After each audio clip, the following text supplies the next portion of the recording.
안녕하세요. 여러분 환영하고 축복합니다. 354일차입니다. 히브리서 발생이라는 주제로 히브리서 1장에서 4장까지 말씀을 함께 나누겠습니다. 오늘부터 히브리서 말씀을 나누는데요. 이 히브리서가 조금 어려워요. 작자 미상이고 좀 어려워서 제가 배경 설명을 조금 더 오버랩해서 설명을 드릴게요. 자, 우리가 신약에 들어와서 사복음서를 했었어요. 사복음서의 핵심 주제는 예수 그는 누구인가예요. 그래서 신약에서 가장 중요한 질문이 과연 내가 믿는 예수님이 누구이신가? 그 질문이 가장 중요한 질문이에요. 그리고 나서 예수님께서 부활 승천하신 다음에 사도들에 의해서 예수님이 누구인지 증거가 되는데 이 사도행전하고 연결되어서 예수님께서 이방의 복음을 전하기 위해서 바울을 이방인의 사도로 그릇으로 쓰시는데요. 그래서 사도행전 연결해서 바울서신 13권을 우리가 봐왔어요. 그런데 이제 그 이후에 예수님이 누구이신지 증거하기 위해서 예수님 동생 그룹 야고보, 유다도 편지를 써서 예수님이 누구이신지 증거하는 거예요. 그 다음에 예수님의 제자 그룹 베드로와 요한 또 예수님이 누구이신지 증거하는 거예요. 진리를 증거하는 거예요. 자, 그리고 오늘부터 시작하는 이 작자 미상인 히브리서도 유대인들에게 자꾸 유대교를 다시 돌아가려고 하는 거예요. 거기에서 예수님이 누구이신지를 증거하고 있다. 그래서 우리는 바울 말고 예수님의 동생 제자 그리고 작자 미상인 이 히브리서까지 연결해서 이 공동서신을 8권을 해서 이렇게 공동서신을 지금 살펴보고 있는 중이다. 이렇게 큰 그림을 그려 놓으시고요. 히브리서를 다시 그 배경을 설명을 조금 다시 할게요. 자, 이 작자 미상인 이 사람이 히브리서를 왜 쓰냐 하면은 이 당시에 이 기독교는 처음에는 유대교의 한 분파로 인정을 받았어요. 그래서 핍박을 받지 않았는데요. 네로 황제의 그 중에 로마에 큰 불이 났다 그랬죠. 이 큰 화재 사건을 이제 기독교인들이 냈다. 이렇게 제명을 뒤집어 써서 그때부터 박해가 시작되는데요. 그러면서 이 기독교가 이단 종교가 되어버립니다. 유대교는 여전히 하나의 종교로 인정돼요. 그래서 이 유대교는 핍박을 받지 않아요. 그런데 기독교는 이상한 이제 종교다. 뭐 이단이다 이렇게 인정이 돼가지고 직업도 가지지 못하고요. 그래서 사람들을 다 이제 피해 다니는 거예요. 심한 박해 때문에 기독교를 믿기가 너무나도 힘든 거예요. 여러분도 어떠실까요? 정말 너무 힘들다면 기독교를 믿기가 너무 힘들겠죠. 그래서 사람들은 어떻게 선택하냐면 다시 유대교로 돌아가야 되겠다. 이런 결정을 하는 사람들이 많이 늘어나게 되는 거예요. 거기에서 이 히브리서 저자는 누구인지 모르지만 너무나도 가슴에 안타까움을 가지고 유대교에는 생명이 없어. 너희가 다시 왜 구약 성경으로 돌아가려고 하느냐? 다시 유대교로 돌아가려고 하느냐? 그 사람들에 대해서 예수 그는 누구인가에 대해서 강력하게 예수님이 누구이신지에 대해서 말하고 있다. 이렇게 보시면 돼요. 그래서 히브리서를 읽을 때는 내가 지금 유대교로 돌아가려는 유대인이다. 그 생각을 가지고 자, 내가 지금 유대인이다. 이렇게 장착을 하고 들어가야 돼요. 그래서 유대인에게 중요한 것이 뭘까요? 자, 율법, 그리고 성전. 자, 성전 제사겠죠. 이 성전 제사를 누가 집전하나요? 대제사장. 자, 요런 게 중요하다. 이렇게 생각하고 이렇게 깔고 한번 들어가 보시면 되겠습니다. 자, 1장, 히브리서 1장을 한번 펴시고요. 자, 1장 1절을 보시면 옛적에 선지자들을 통하여 여러 부분과 여러 모양으로 우리 조상들에게 말씀하신 하나님이, 자, 하나님을 이렇게 이야기하고 있죠. 자, 요게 있잖아요. 구약 성경을 요렇게 딱 정리한 거예요. 구약 성경이 선지자들을 통해서 여러 부분과 여러 모양으로 하나님이 말씀하신 거예요. 자, 하나님이 말씀하신 것을 구약 성경을 이렇게 표현하고 있다. 자, 요것을 누구하고 연결하고 있냐면 바로 예수님하고 연결하고 있어요. 신약하고 꼬매고 있다. 이렇게 보시면 돼요. 2절 보시면 이 모든 날 마지막에는 아들을 통하여 예수님을 통하여 우리에게 말씀하셨으니 이 아들을 만유의 상속자로 세우시고 또 그로 말미암아 모든 세계를 지으셨느니라. 그 예수 그리스도는 만유의 상속자이시고 그가 이 세계를 지으신 창조주시다. 그렇게 이야기하고 있어요. 그 연결해서 계속 3절에 예수님이 누구이신지 이야기하고 있는데요. 이는 하나님의 영광의 강체시요 그 본체의 형상이시라. 그의 능력의 말씀으로 만물을 붙드시며 그는 말씀으로 만물을 붙드시는 분입니다. 그리고 죄를 정결케 하는 일을 하시세요. 그리고 높은 곳에 계신 지극히 크신 이의 우편에 앉으셨느니라. 자, 이것은 지극히 높은 시인의 우편은 예수님 살아계실 때도 예수님께서 시편 110편 1편을 인용해서 예수님께서 부활하고 승천하신 후에 그 위치가 하나님 우편일 것을 계속 이야기하셨어요. 자, 이것이 이 유대인들은 하나님이란 단어를 감히 하나님이라는 단어를 입에 올리지 않는다고 그랬어요. 그래서 대용언어로 하나님 대신에 보좌 우편 이런 식으로 많이 썼어요. 그리고 이제 유대인에게 말하지 않는 사람들은 그냥 하나님 우편 이런 식으로 이렇게 썼어요. 그래서 이것은 계시록까지 예수님이 지금 부활 승천하고 난 다음에 어디 계시냐 했을 때 예수님이 하나님 우편, 보좌 우편에 앉아 계신다. 이것은 성경이 계속해서 말하고 있다. 이렇게 보시면 돼요. 그 예수님은 지금 여기에 앉으시는데 그 다음 4절부터 나오는 것이 계속 천사와 예수님 비교해요. 여러분들 감히 천사와 예수님을 어떻게 비교할 수 있을까요? 그런데 이게 왜 그러냐면 이 유대교에서는 천사 숭배 사상이 있어요. 어떻게 생각하냐면 이 구약에서 가장 중요한 것이 율법이잖아요. 그런데 이 유대인들은 어떻게 생각하냐면 하나님이 이 구약을 율법을 모세에게 주셨는데 누구를 통해서 전달해 주셨냐면 천사를 통해서 모세에게 전달해 주셨다고 그러는 거예요. 그래서 천사를 통해서 받은 말씀이 구약이다, 율법이다 이렇게 생각하는 거예요. 그러면서 우리는 천사보다 못한 존재로 생각해요. 그리고 이 예수님을 천사보다 못한 존재로 생각하는 거예요. 거기에 대해서 이 히브리서 저자가 천사와 예수님을 이제 비교하고 있다. 어떤 식으로 비교하냐면 구약 성경을 인용해서 너희들이 그렇게 믿는 구약 성경이 있지. 구약 성경에 예수님께서 하신 그 말씀을 가지고 와가지고 계속 이야기하고 있다. 이렇게 보시면 돼요. 그래서 4절 보시면 그가 천사보다 훨씬 뛰어남은, 자, 예수님이 천사보다 훨씬 뛰어남은 그들보다 더욱 아름다운 이름을 기업으로 얻으심이니 하나님께서 어느 때 천사 중 누구에게 너는 내 아들이라 오늘 내가 너를 낳았다 하셨으며 또다시 나는 그에게 아버지가 되고 그는 내게 아들이 되리라 하셨느냐. 또 그가 맏아들을 이끌어 세상에 다시 돌아오게 하실 때 하나님의 모든 천사들은 그에게 경배할지어다 말씀하시며 또 천사들에 관하여는 그는 천사들을 바람으로 그의 사역자들을 불꽃으로 삼으시느니라 하셨을 때 아들에 관하여는 자, 이 천사들은 바람으로 사역자들로 이렇게 메신저로 쓰세요. 그러나 아들은 하나님이란 존재예요. 예수님은 자, 하나님이여 주의 보좌는 영영하며 주의 나라의 귀는 공평한 귀인이다. 주께서 의를 사랑하시고 불법을 미워하셨으니 그러므로 하나님 곧 주의 하나님이 즐거움의 기름을 주께 부어 주를 동료들보다 뛰어나게 하셨도다. 자, 이렇게 이야기하시며 예수 그리스도가 하나님 되심을 계속 구약 성경에서 이야기하고 있다는 거예요.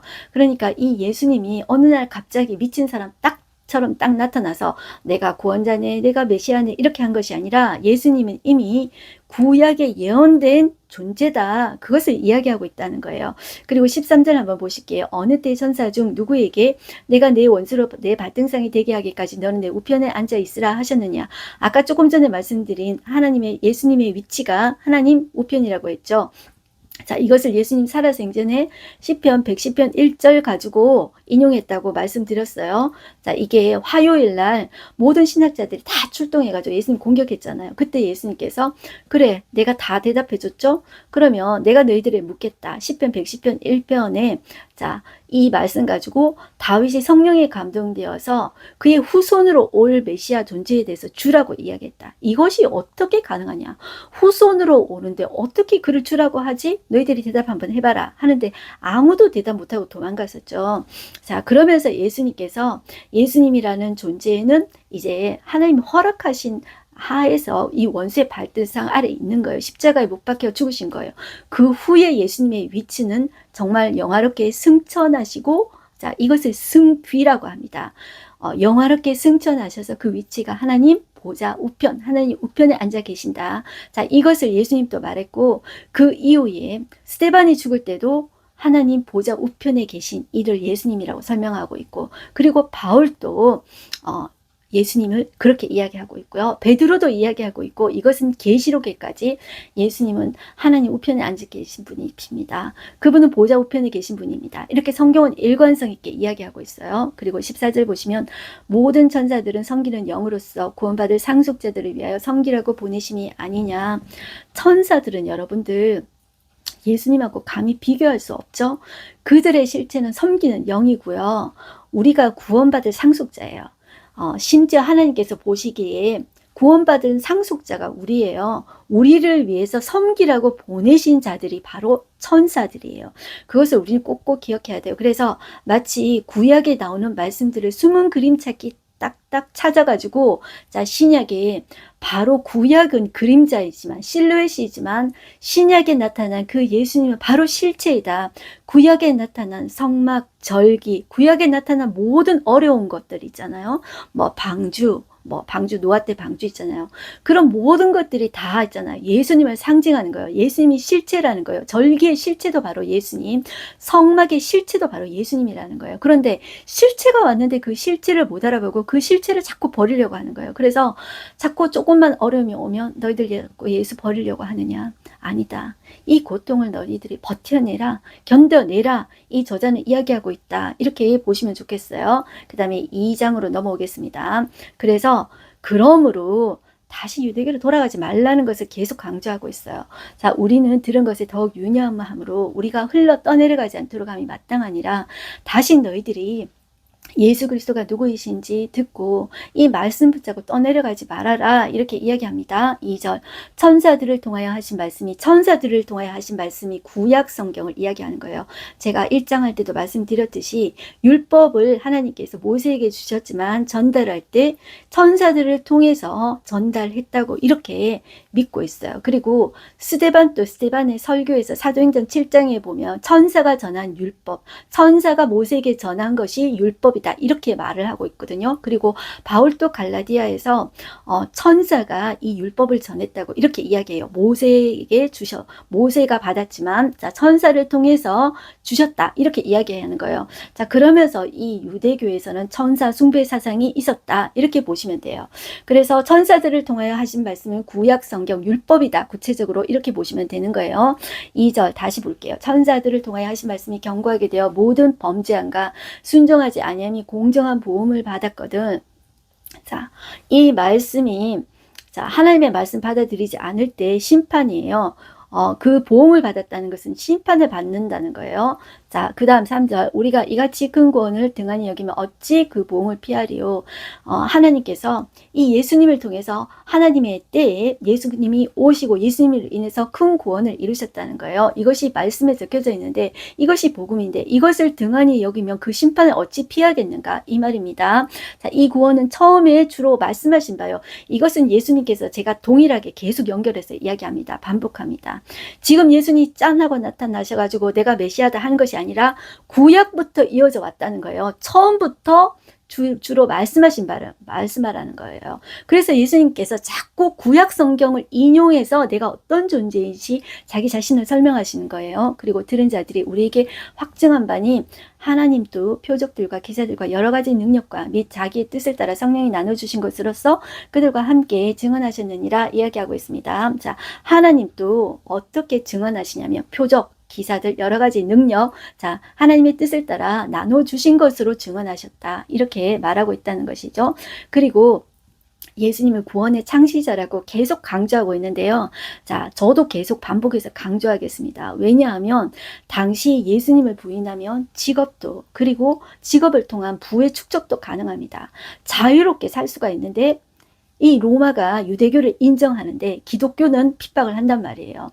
그런데 거기에서 예수님이 누구인지 이 저자는 계속 말하고 싶다는 거예요. 예수 그는 누구인가에 대해서 그는 구원의 창시자라는 거예요. 그래서 계속 연결해서 이 사람들은 계속 이야기하는 거예요. 예수가 어떻게 천사보다 못한 존재로 올 수 있지? 인간이 천사보다 이제 못한 존재라고 생각하는 거예요. 자, 그래서 천사보다 못한 존재로 올 수 있지? 그리고 예수가 메시아인데 어떻게 그러면 저주의 상징인 십자가에서 죽을 수 있어?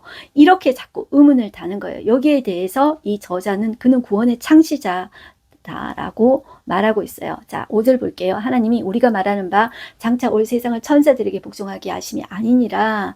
자, 천사들에게 복종하는 게 아니에요. 그러나 누구인가가 어디에서 증언하여 이르기를 사람이 무엇이기에 주께서 그를 생각하시며 인자가 무엇이기에 주께서 그를 돌보시나이까. 그를 잠시 동안 천사보다 못하게 하시며 영광과 존귀로 간을 씌우시며 만물을 그발하게 복종하게 하셨느니라. 자, 이 예수 그리스도는 하나님이시라는 존재잖아요. 그런데 잠시 동안 천사보다 못한 존재로 계심을 허락하셨어요. 그 이유는 뭐냐면 예수님께서 우리 죄를 짊어지시고 대제사장이 되셔서 우리 죄를 대신 속죄하고 속량하시기 위해서, 죄를 갚으시기 위해서 그렇게 되어진 것이에요.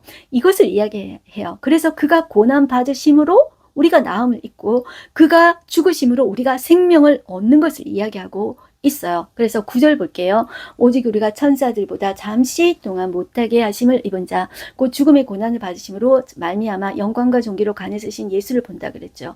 그 예수님이 우리에게 생명을 주시기 위해서, 우리에게 영광과 존귀로 간을 씌우기 위해서 잠시 동안 그 비천한 우리 몸을 입고 오셨다는 거예요. 인간 중에서도 정말 비천하게 오셨다는 거예요. 인간은 자기 집에서 태어나잖아요. 부모가 자기 집에서 태어나는데 예수님은 동물처럼 마구간에 태어나시고 죽는 것도 희생제물로 정말로 비참하게 돌아가셨어요. 정말로 희생제물이 되신 분이 바로 예수님이시잖아요. 그런데 이것이 하나님께서 허락하신 거예요. 이것을 통해서 여러분들 예수님이 그 죄의 대가가 사망이잖아요. 그것이 얼마나 아프다는 것을 아시는 거예요. 고난 겪어본 사람이 그 아픔을 알아요. 죽음의 고통을 겪어본 사람이 그 아픔을 아는 거예요. 그런데 하나님이 허용하신 그 고난을 당하는 것은 그 고난은 고난으로 끝나지 않고 박해는 박해로 끝나지 않는다는 것을 우리는 반드시 기억하셔야 되겠습니다. 자, 그래서 하나님의 은혜로 말미암아 모든 사람을 위하여 죽음을 맛보려 하심이라. 진짜 죽으셨잖아요. 그로 인해서 우리에게 생명이 오게 된 것입니다. 10절 그러므로 만물이 그를 위하고 또한 그로 말미암은 이가 많은 아들들을 이끌어 영광에 들어가게 하시는 이래에 그들의 구원의 창시자를 고난을 통하여 온전하게 하심이 마땅하도다. 이렇게 이야기하고 있어요. 합당하도다. 거룩하게 하시는 이와 거룩하게 함을 입은 자들이 다 한 근원에서 난지라. 그러므로 형제라 부르시기를 부끄러워하지 아니하시고 이르시되 내가 주의 이름을 내 형제들에게 선포하고 내가 주를 교회 중에서 찬송하리라. 이렇게 하셨습니다. 또다시 내가 그를 의지하리라 하시고 또다시 볼지어다 나와 및 하나님께서 내게 주신 자녀라 하셨으니 자녀들은 혈과 육에 속하였음에 또한 그도 같은 모양으로 혈과 육을 함께 지니시면 죽음을 통하여 죽음의 세력을 잡은 자 곧 마귀를 멸하시며 곧 죽기를 무서워함으로 한평생 종로를 다는 모든 자들을 내어 놓아주려 하심이다. 이것은 천사들을 붙들어 주려 하심이 아니고 아브라함의 자손 우리 하나님의 자녀를 붙들어 주려 하심이다. 이렇게 말하고 있어요. 그리고 자 17절 중간에 보시면 하나님의 일에 자비하고 그리고 신실한 대제사장이 되어 백성의 죄를 속량하려 하십니다. 예수님께서 이렇게 낮아지심은 대제사장이 되어 우리의 죄를 속량하기 위해서 우리 죄의 대가, 죄의 빚을 갚기 위해서 예수님께서 그렇게 비천에 처하셨다는 것입니다. 그리고 18절 그가 시험을 받아 고난을 당하셨은즉 시험 받는 자들을 능히 도우실 수 있느니라. 자, 그렇기 때문에 우리에게 능히 도와주실 수 있고 구원해 줄 수 있는 존재라는 것입니다. 자, 그 다음에 이제 3장하고 4장은 연결해서 유대인이 중요하게 여기는 것이 이 율법인데요. 이 율법에서 중요한 것이 이제 안식이에요. 이 안식은 예수님께서 창조하신 후에 7일에 안식이 필요하지 않는 하나님께서 안식하셨잖아요. 그것이 이제 근원이에요. 그것 때문에 하나님께서 이제 안식을 주신다 하는데 안식이 왜 필요하냐면 우리는 죄 때문에 피곤한 인생을 살아요. 죄 때문에 계속 우리는 생로병사의 아픔과 슬픔과 힘든 과정을 살아요. 우리에게 평안이 없어요. 죄에서 자유하게 될 때 우리가 안식을 누릴 수가 있는 거예요. 자, 이것을 무엇을 통해서 설명하냐면 구약 전체에서 볼 때 제가 출애굽기 이야기할 때 했었는데요. 출애굽기 할 때 제가 처음에 이런 이야기를 썼습니다. 그 메시지 성경을 쓰신 유진 피터슨 목사님이 이 출애굽이라는 단어를 쓸 때 하나님은 구원이라는 단어를 그냥 사전에 구원은 이런 것입니다. 이렇게 글로 정의하는 것이 아니라 한 민족을 들어서 죽을 수밖에 없는 노예인 이 민족을 들어서 구해내시는 과정을 통해서 이 이야기를 통해서 구원이 어떤 것인지 보여주는 것이라 그랬어요. 그게 바로 출애굽기 이야기예요. 자, 이 출애굽기에서 이 구원의 과정이 바로 안식을 얻는 과정이에요. 그래서 우리는 이게 단순히 그냥 안식이라는 것이 그냥 단순히 안식이 아니라 죄에서 구원을 얻는 과정, 죄에서 평안을 누리는 것이 구원의 과정이구나. 이렇게 보시면 돼요. 그래서 이것을 3장과 4장과 연결해서 보는데 이 안식은 구원의 과정과 동일하다. 그래서 이것을 출애굽 가정하고 연결해서 이야기하고 있다. 이렇게 보시면 돼요. 자, 3장 1절 한번 볼게요. 그러므로 함께 하늘의 부르심을 받은 거룩한 형제들아, 우리가 믿는 도리의 사도이시며 대제사장이신 예수를 깊이 생각하라는 거예요. 자, 안식은 어디에서 오냐면, 쉼은 어디서 오냐면, 여러분들 쉼은 바로 십자가에 달리신 예수 그리스도를 바라보면서 시작이 돼요. 여러분들 휴자라는 말, 우리 휴식이라는 말을 쓸 때 한문을 어떻게 쓰냐면 사람 인자에 이 나무 목자를 쓰거든요. 사람이 나무 위에 달린 존재를 바라보는 거예요. 왜? 한자에 우리 그 복음의 의미가 담겨져 있다는 이야기를 여러분들 들어보셨죠? 사람이 나무에 기댈 때, 십자가에 달리신 그 예수님을 생각할 때, 거기에 시선을 고정할 때 우리에게 평안이 오는 거예요. 안식이 오는 거예요. 자, 그 예수를 깊이 생각할 때 안식이 오는 거예요. 자, 그 안식은 지금 출애굽의 과정을 통해서 구약에서 이야기하고 있다. 지금 3장, 4장 연결해서 계속 보시면 돼요. 자, 2절 보시면 그는 자기를 세우신 이에게 신실하기를 모세가 하나님의 온 집에서 한 것과 같이 하셨으니, 자, 하나님의 온 집이라는 것은 구약 성경에서는 이스라엘 민족 전체를 가리킬 때 사용되고요. 신약에서는 하나님의 택하심을 입은 사람들, 그러니까 이 성도들 를 말한다. 이렇게 보시면 돼요. 이제 성도들, 다른 말로 이제 교회는 건물이 아니라, 자, 하나님의 택하심을 입은 사람들의 무리, 사람들을 교회라고 해요. 자, 이 성도들에게서 하신 것과 같이 하셨으니 그는 모세보다 더욱 영광을 받으실 만한 것이 마치 집 지은 자가 그 집보다 더욱 존귀한 같다. 그렇게 이야기하고 있습니다. 자, 그러면서 출애굽 과정에서 이야기하면서 이 출애굽 때 이 사람들이 왜 안식을 누리지 못했냐면 말씀을 들을 때 완고하게 자기 고집을 피우는 것입니다. 바로가 고집을 피우듯이 말씀에 순종하지 않고 계속 고집을 피우니까 그들이 가나안 땅에 들어가는 것이 안식을 얻는 거예요. 그런데 계속 뺑뺑뺑뺑 돌죠. 그죠? 불순종하니까 뺑뺑뺑뺑 돌고 안식을 못 얻는 거예요. 그래서 인용을 하는데요. 7절 한번 보실까요? 그러므로 성령이 이르신 바와 같이 오늘 너희가 그의 음성을 듣거든 광야에서 시험하던 날에 거역하던 것 같이 너희 마음을 완고하게 하지 말라. 거기서 너희 열조가 나를 시험하여 증험하고 40년 동안 나의 행사를 보았느니라. 그러므로 내가 이 세대에게 노아에 이르기를 그들이 항상 마음이 미혹되어 내 길을 알지 못하는도다 하였고, 내가 노아여 맹세한 바와 같이 그들은 내 안식에 들어오지 못하리라 하였느니라. 그러니까 불순종하니까 안식을 얻지 못하고 가나안 땅에 들어가지 못하고 마음의 평안을 얻지 못하는 거예요. 우리가 하나님의 말씀을 거절하면은 참된 평안을 얻을 수가 없는 거예요. 그래서 이 안식이라는 의미가 구약에서는 출애굽해서 가나안 땅에 들어가는 것을 안식이라고 이제 표현하고 있는 거예요. 그런데 40년 광야 생활했죠. 그 이유가 바로 불신종입니다. 하나님 믿지 않기 때문에 가나안 땅에 들어가지 못하는 거, 안식에 들어가지 못했다는 거예요. 그래서 반복해서 인용하는 성경 구절이 있는데요. 25절 한번 볼게요. 성경에 일렀을 때 오늘 너희가 그의 음성을 듣거든 격려하게 하시던 것 같이 너희 마음을 완고하게 하지 말라. 자, 완고하게 하니까 말씀을 거절하고 완고하게 튕겨내니까 안식을 얻지 못하는 거예요. 자, 18절 볼게요. 또 하나님이 누구에게 맹세하사 그의 안식에 들어오지 못하리라 하셨느냐? 곧 순종하지 아니하던 자들에게가 아니냐? 이러보건대 그들이 믿지 아니함으로 능히 들어가지 못한 것이라. 자, 이제 무슨 말씀인지 조금 아시겠죠? 큰 그림을 조금 그리고 나면 이 말씀이 좀 어려운 것 같아도 이해가 되는 거예요. 자, 그러니까 이제 이 출애굽에서 가나안 땅에 들어가는 것이 이들이 누릴 수 있는 안식이고 구원의 과정이에요. 그런데 자꾸 하나님 말씀을 거절하고 거부하고 완악하게 하니까 계속 돌고 자, 불순종하고 그렇게 되는 거예요. 그리고 결국 들어가지 못하는 거예요. 자, 그런데 여호수아 때 들어갔죠. 자, 그런데 여호수아 때도 쉽게 들어갔습니까? 여호수아 때 들어가서도 불순종하잖아요. 들어가서도 불순종하면은 그게 진정한 안식이 아닌 거예요. 그러니까 진정한 안식이라는 것은 하나님 안에서 주릴 수 있는 거고요. 그리고 이 신약에 오면은 예수님만이 진정한 안식을 주실 수가 있는 거예요. 그러니까 안식을 얻지 못하는 이유가 죄 때문이에요. 죄 때문에 안식을 얻지 못하거든요.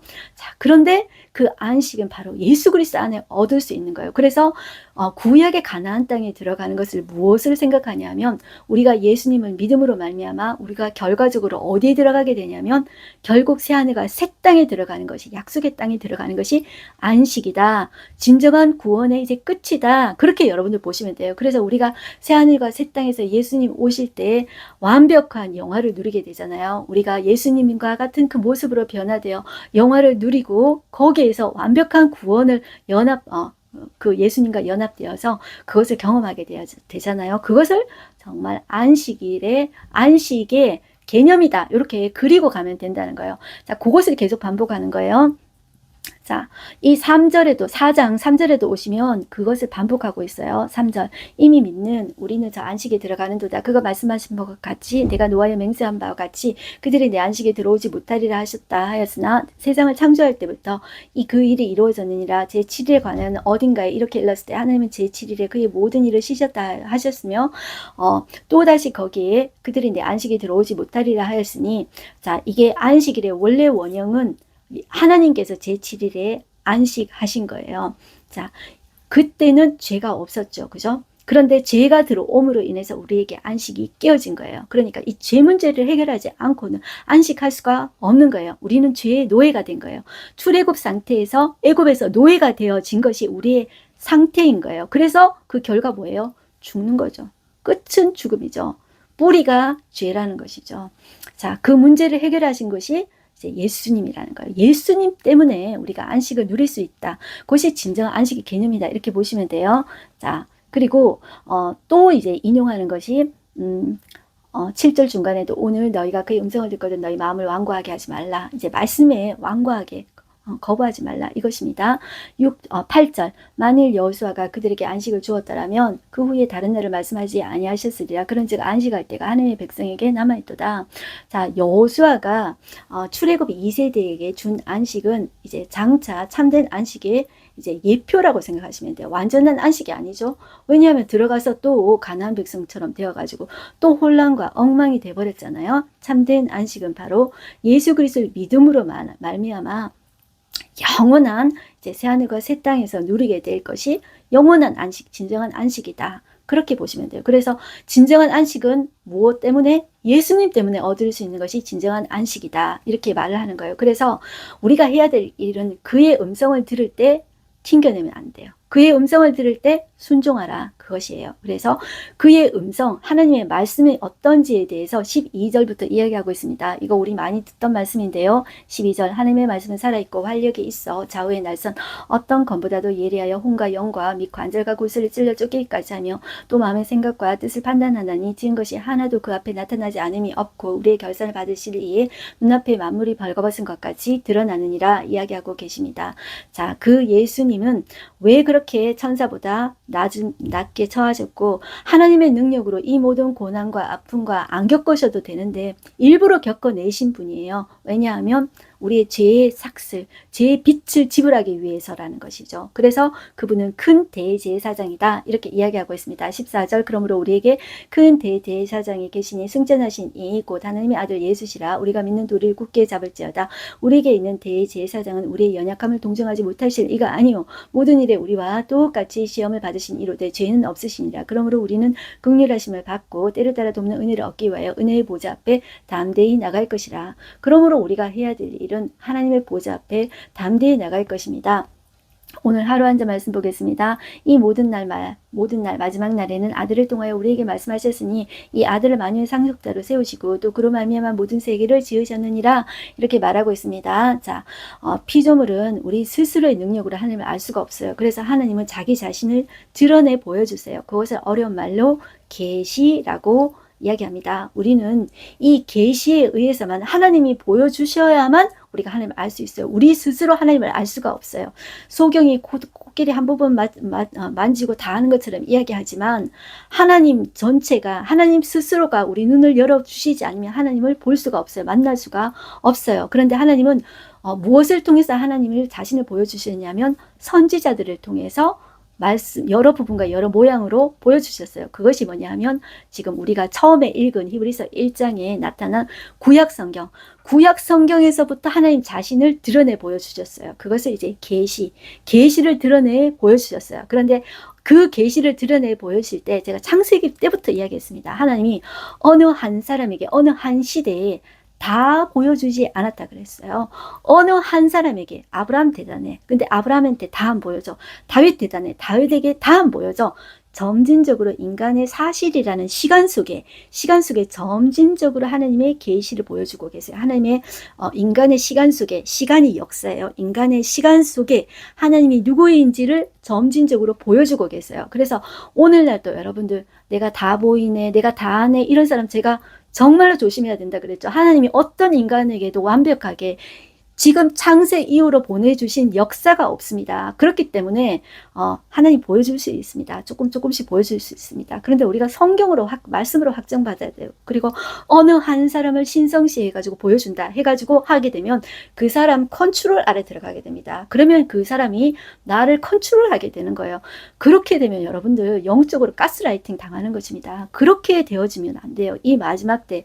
그래서 여러분들을 붙들어야 될 것은 하나님의 말씀이다. 하나님의 말씀 붙잡고 살아가야 되지. 어느 한 사람의 계시에 의존해 가지고 여러분들 자신의 미래를 맡기시면 안 된다는 것입니다. 그래서 말씀에 집중하셔야 되는 거예요. 그 계시가 가장 확실한 계시가 말씀이다. 그래서 예수님도 자기 자신을 증명하실 때 자꾸 구약 성경 가지고 성경을 들어서 말씀하시고 그의 부활도 이야기하실 때 성경 가지고 말씀하셨다. 그래서 여러분들 이게 딱딱해 보일지라도 그래서 성경이 중요한 거예요. 그래서 진리의 성령이 말씀을 우리 속에 열어주셔야 돼요. 그게 가장 확실한 것이다. 이렇게 보셔야 돼요. 자, 예수님은 옛적의 모형과 그림자를 통해서 계시된 실체라는 거예요. 신약의 구약은 그림자예요. 실루엣이에요. 그런데 실체는 바로 예수님이시다라는 거예요. 그리고 그 예수님은 말씀이 육신이 되어 우리 가운데 거하시는 분이에요. 성경은 그에 대해서 증언하고 있다. 그리고 성령이 진리의 영이다. 성령은 그리스도를 증언하시는 영이다. 이렇게 보시면 돼요. 그래서 자꾸 여러분들 성령 생각할 때 신비한 거 자꾸 이거 추구하면 신비주의에 빠지면 신앙이 이상하게 돼버리고 마는 것입니다. 제가 늘 이렇게 이제 성경을 이제 강조합니다. 그래서 저와 여러분들이 말씀 앞에 굳게 선 이 마지막 때 하나님께서 쓰시는 사람 되었으면 좋겠습니다. 기도하겠습니다. 하나님 아버지 감사합니다.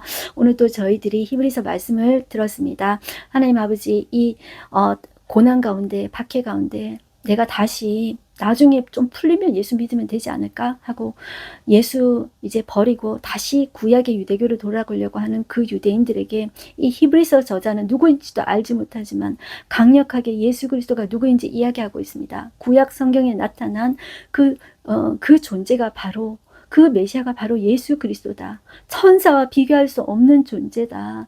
그는 우리 때문에 대제사장이 되시고 그냥 고난 안 받아도 되는데 죄 없는 분이 우리를 위해서 온갖 고난 받으신 희생제물 되신 분이시다.